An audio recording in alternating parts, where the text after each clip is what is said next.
বাংলাদেশ নিজামে ইসলাম পার্টির সম্মানিত মহাসচিব জনাব মাওলানা মুসা বিন ইজাহার এখন বক্তব্য রাখছেন। বিসমিল্লাহির রহমানির রহিম।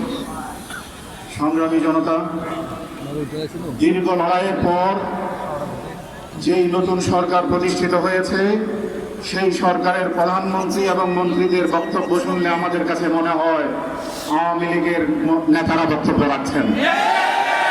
আমরা তাদের মধ্যে আওয়ামী লীগের নেতাদের প্রতিচ্ছবি দেখতে পাচ্ছি।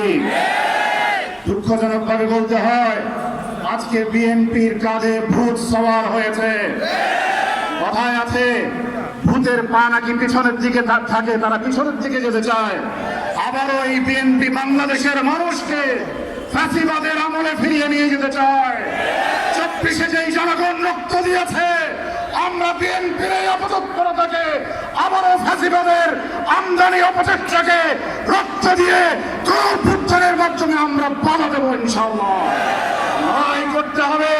এই বিএনপি সহজে জনগণের সেন্টিমেন্টের পক্ষে কথা বলবে না, তাদেরকে বাধ্য করতে হবে।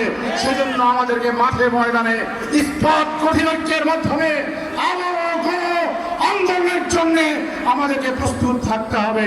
সবাই প্রস্তুত আছেন ইনশাআল্লাহ। আল্লাহ হাফেজ। দেখা হবে রাজপথে। আসসালামু আলাইকুম।